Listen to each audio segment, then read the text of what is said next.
Hello and welcome to Frontrunner Motorsport, and it's time to look at another Formula E race from Season 2, this time from Buenos Aires in Argentina. Now this is round 4 and there are a couple of driver changes, namely Nathaniel Berton is not returning ever and he has been replaced by Salvador Duran, who is returning to the series because he was part-time in the first season.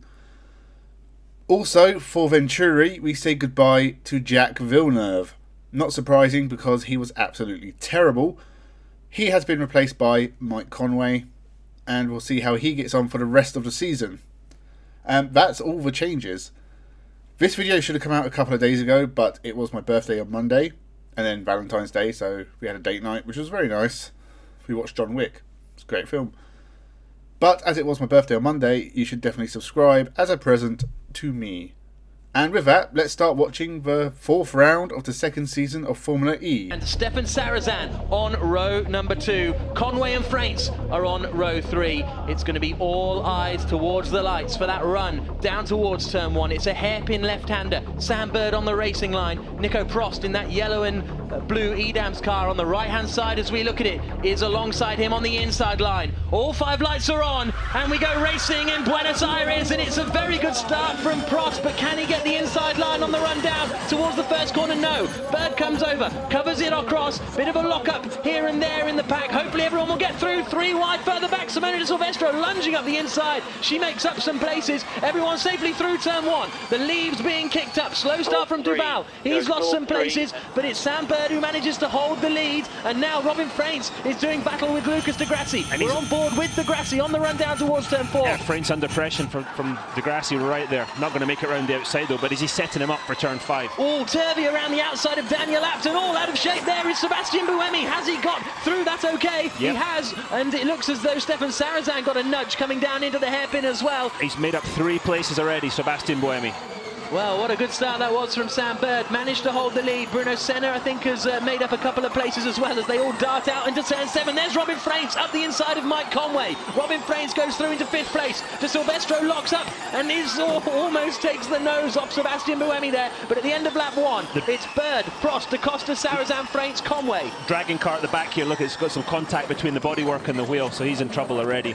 That's going to be Loic Duval, I think, who we're going to see smoking past us. Oh, it could be Jerome, actually, as they flash through this wonderful turn 11 and 12 sequence of corners. But it's Bird who's managed to hold the lead as they get on the brakes into the hairpin left-hander. A little look out from Oliver Turvey. I think that was more protecting his line there from Oliver Turvey. Look, it was Buemi past Simona de Silvestro. Nice clean pass there. That's 4 cars. That's Buemi up into 14th. So everyone has survived the first lap, which is always nice to see. Our championship dominators, Lucas de Grassi and Sebastian Buemi, are further down the field than we normally see them. De Grassi's further up, he's in the midfield, he's 7th or 8th. Buemi was starting from the back of the grid. He's already making good progress. It's going to be interesting to watch him battle his way through the field in this one. And Jerome D'Ambrosio already has damage. Other than that though, everyone looks to have survived. It was a good clean start. Here we go, something to fix in the dragging car here of Jerome D'Ambrosio. No. No. Come on, guys. And there we go, away D'Ambrosio. They do practice the pit stops, even though you don't really tend to have to make pit stops. Goodness me, lock up there from Nelson Piquet, almost going into the back of Loic Duval in front of him because he was under pressure from Daniel Abt as they flick through the chicane again to complete lap number 3. You know, Jerome D'Ambrosio has been very impressive so far, and it's been a good year for the Dragon team, but this, in the first 3 laps, has been a complete disaster. Getting damaged on the track and then almost driving off with his tyre gun still attached to the wheel. It's not looking good for him. He's got a lot of ground to make up now. Everyone else, there's been a lot of overtaking. I'm not actually going to cut to all of it because there's so much that this video would be 3 hours long. But it's looking like a good E-Prix so far. But unfortunately, you're not going to pass somebody at turn 10. But keep an eye on that yellow, red and green Apt car of Lucas de Grassi in 4th position at the moment. They've all broken about a 3.5 second gap to Stefan Sarazan in 5th, and it's now just a 4-way train for the lead of the race. We're on board, nose cam style, with Antonio Felix da Costa. Buemi's pace is pretty strong there too, coming through the field. Yeah, 1/10 of a second quicker on that last lap than Sam Bird. 16.68.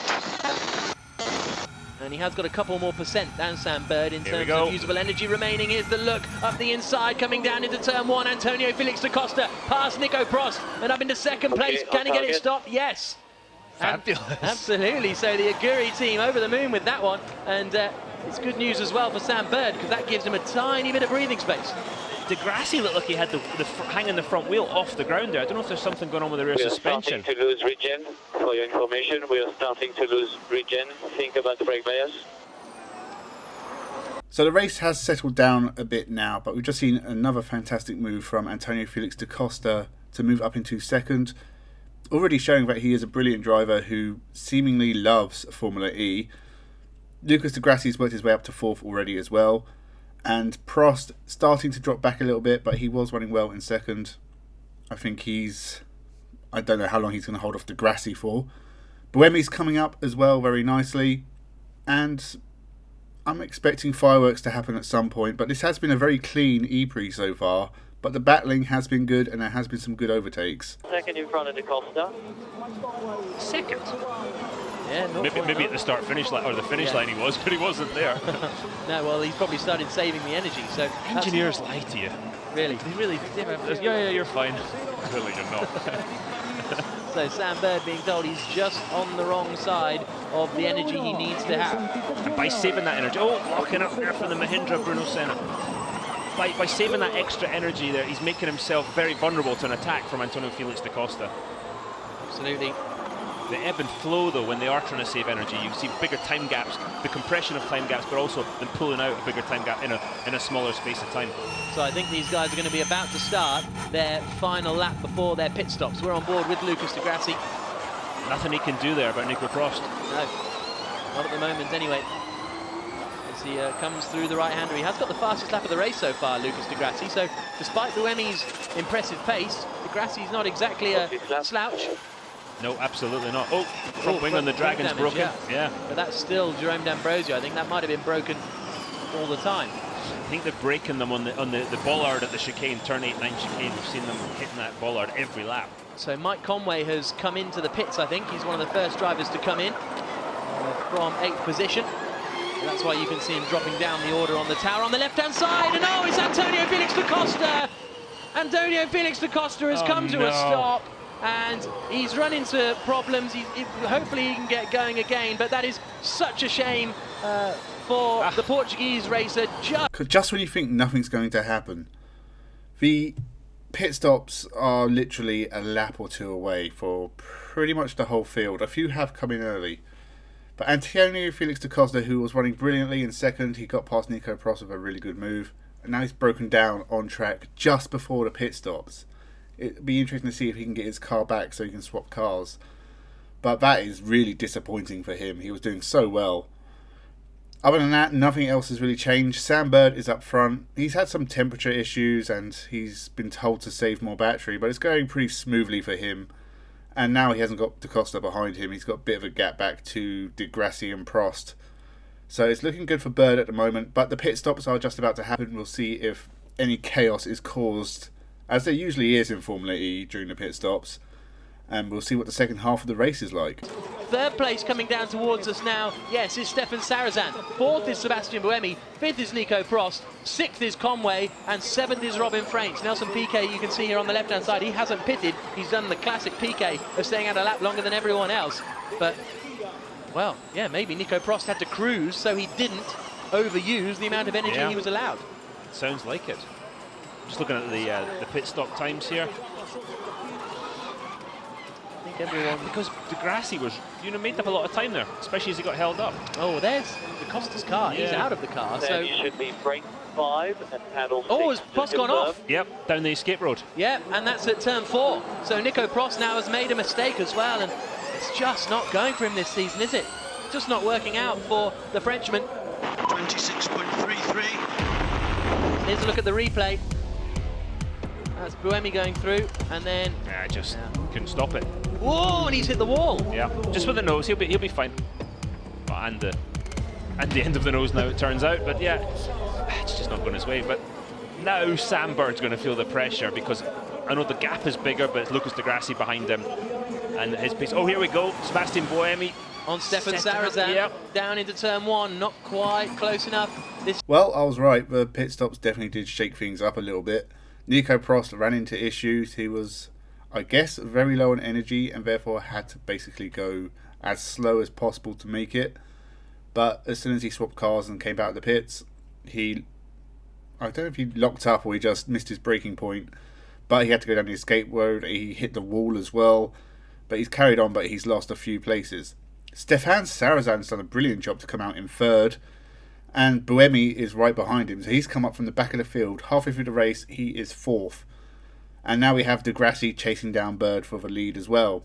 So the two championship protagonists are now at the right end of the field, and it'll be interesting to see if they can win this race or if Sam Bird can hold them off. I think that means hurry up. Listen to how out of breath he is, how stressed he is in his voice there with Sebastian Buemi. Absolutely. So C'est 50 à l'heure derrière le. Yeah, he's saying go, go, go. He's going C'est 50 à l'heure 50. au full course yellow. and what's happening here is Sarazan is trying to save as much energy as possible. He wants to maybe give him a little nudge. Yeah, unless Sarazan thinks it's full course yellow. Yeah. And because I think he's saying 50, which is 50. Yeah, and come so on. I think Faut aller leur dire à son team manager, faut aller lui dire 50 à l'heure, c'est derrière le red flag ou le full course yellow, pas derrière safety car. Go talk to the team manager. Saying you only do 50 clicks if it's full course yellow or a red flag. And they're 20 seconds behind now. Come on. Our French interpreter Nina confirms that that was why Buemi was incensed, and the team came back to him and said, "Don't worry, Seb, the safety car's waiting for you." In this lap, the race is restarting. Confirm. Frustration for Antonio Felix da Costa. But now here they go then, and has Sam Bird gone already coming through turn 7? I think he has. He's going. Wow. The race officials must have been on their lunch break because it's taken way too long to get a safety car out to clear Antonio Felix da Costa's car. That car's been on the track for at least 3 laps. Sebastian Buemi is getting irate behind Sarazan because he thinks he's going too slow, and it has been funny watching him shout and wave his arms. And the field's going to be bunched up, so anything can happen now. This is Formula E at its best. Just absolute chaos with 15 laps to go. So Sam Bird has gone for it down into turn 7. Decent gap there that's already. Really spread everyone out. I don't think De Grassi or anyone was expecting him to go quite that early. So Sam Bird catches the field napping and restarts the race. 9-8. He wants this one, doesn't he? Absolutely. He wants this win. 22 laps down, 13 to go. That's Sebastian Buemi, the championship leader. He's come from 18th on the grid. He's now up into 4th position, and he's right up behind Stefan Sarazan, out onto the start grid, and he's going to pull alongside and pass Sarazan down into turn 1. Gets on the brakes. Buemi is through. The next man in front of him, championship rival Lucas de Grassi. Nothing Sarazan could have done there. Let's see how quickly he closes this gap to De Grassi. And then if he gets past Lucas, can he get after Sam Bird? It's all setting up here. 12 laps to go for a heck of a finish. Well, Buemi wasn't hanging around. He got Sarazan straight after the restart, and now he has De Grassi in his sights. The championship leaders are about to have a dogfight at the front of the field. It's really first class. Lucas, please give me your dashboard target. Lucas is closing in again. Lucas isn't answering either. So, we've lost Mike Conway down to 15th place. So that's a real shame for Mike Conway. This is on board with, that's what happened.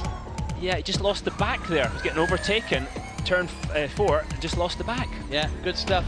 Bad stuff for Mike Conway. He dropped. Oh, Mike Conway. It was looking like such a good decision to get rid of Villeneuve for him.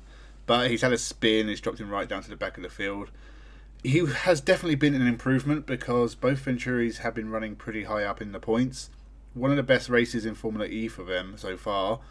But now it's all for nothing. He's down in 15th. So it'd be interesting to see if Sarazan can remain near the podium places. I think he's in 4th. So he's doing a pretty good job for the team. But this does still look like an improved Venturi outfit. Sticks with it. Sam's starting to defend. Problem with that is that's bringing Sebastian Buemi right into play here. As soon as you start to defend, you start to offset your line for the following corners. All right, if you're Sam Bird, who do you want behind you, De Grassi or Buemi? De Grassi, because then Buemi's going to try and fight him as they come down towards 7. De Grassi covers the inside line, the two championship battlers. Buemi sells in the dummy. De Grassi tries to squeeze him, but Buemi goes through into 2nd place. Sebastian Buemi up into second position. Frustration for De Grassi as he drops down to third position. Tried to cover the inside line, but he gave Buemi enough room. He gave him a gap. He sort of half covered it and gave him the gap. It was done in the corner before, but his exit wasn't good enough. Jerome D'Ambrosio has set the fastest lap of the race so far at 1 minute 10.4. You say De Grassi fan boosted. Well, hopefully that isn't the end of the battle, but we got all three of the front running cars together, and as De Grassi went to make a move on Bird, he got jumped by Buemi. So now Buemi has come from the back of the field to second. It's been a fantastic drive, and it'd be interesting to see if he can take the win. I mean, last to first would be quite an achievement. But he nailed the apex, or Sam Bird nailed it. You heard Buemi say earlier on the track guide, there's a lot of grip on the curb. Okay, Sam, using the same lights, you're going to lift coast only, no paddle. Lift coast only, no paddle. That'll give you a little bit more. How do you do this with all this going on in your ear? Of course, we've got both Bird and Buemi's radio open here. That's why you're hearing English and but French. you also use two different parts of your brain. A good driver will use one part of his brain just to drive the car, and it'll be just a natural thing that's going on. And then he'll be using another part to do all the calculations, listen to what the person's telling him in his ear, and adjust. So, just 2 laps left. We have Bird out front with Buemi right behind him, and it looks like it's going to be a good fight right to the end of the race. De Grassi is still there in third, and Sarazan's doing a fantastic job in fourth. The likes of Frines and Turvey are also in the points, and it'll be interesting to see if they can stay there. This has been a good race so far. Let's see how the last 2 laps pan out. Can Buemi do? Because Bird will just defend Copy it. that, Sam. You are absolutely fine on energy. We're getting a bit close on temperature. This is the last lap. I repeat, this is the last lap. The final lap of the race. Sam Bird leads for DS Virgin. Second is Sebastian Buemi. He's going to show his nose at every possible corner. Bird wrestling the car under braking. Absolutely on the limit of adhesion there. Sam's got a good gap here in the floor. He's got a good gap. Either of these guys would be a really worthy winner today. They've both driven fantastic races. Sam's got a decent gap. No, he's pulling away. Yeah, Sam Bird appears to have got this one under control. 4% power. Buemi's only got 4% of usable energy remaining. Lucas De Grassi's dropped 4 seconds back from these guys because he's had to back off as well. Buemi's catching really him. low. Look at him how he's caught him just in those 2 corners. Sam's got to keep on it here. He's got 5%. He's got 3 corners to go. Down towards turn 7. This is his last chance. Buemi is not going to be close enough, so all Bird has to do is make it through the final chicane. The chicane where Buemi crashed out of the lead last time through. Bird into the right-hander, makes it stick, and takes victory in Argentina. Come on! What a drive by both those guys there. So that is the end of the race. Sam Bird holds off Buemi to take the race win. A fantastic drive from Bird. He led every lap of this race, and he was only really challenged right at the end by Buemi. But Buemi has to be driver of the day because he has come from last to finish less than a second off pole. In fact, you're probably talking millimetres of winning, not pole. Damn it. But De Grassi in third means the title fight will remain close. Good points for Sarazan in fourth as well. And we had both Mahindras in the points for Heidfeld and Senna. And point scoring positions for the likes of Robin Frines and Oliver Turvey for Nextev. So, another race in the bag. Let's look how the team standings and the driver standings have changed after the Buenos Aires E-Prix. Well, as we can see, the team standings have remained the same. Dams still lead the way from Audi, Dragon, Mahindra and Virgin, all chasing them but falling further and further behind. As for the driver standings, Buemi still leads from De Grassi, but there's not that much between them. Behind them we have Sam Bird, who has moved a bit closer after winning this race, and the Dragons of Duval and D'Ambrosio are hanging in there as well. So that was another E-Prix from Season 2, and it may not have been the best race this year so far, but the first E-Prix of 2016 did have plenty of great overtaking, some good battles on track. It was a damn good race. If you can find the full race, I recommend checking it out. I did have a little trouble finding this one. It's not on YouTube. You can get highlights, but not the whole race. I actually had to capture this off Dailymotion. So, I'll be back in a couple of weeks because we have another E-Prix from season 9 we're on now. I can't actually remember what season we're doing in real life. But in 2023, we have Cape Town coming up in a couple of weeks, and I'm sure I'll go back to season 2 around that time again as well. Make sure you subscribe to the channel. Thank you to everyone who has, and it's been an amazing couple of weeks. And I'll be back with more motorsport content later this week. I've got a few videos planned, so definitely worth subscribing. Leave your thoughts in the comments below. Tell me what you thought of this race. You can rate Sebastian Buemi's drive in this one as well if you want. And with that, thank you for watching, and have a good one.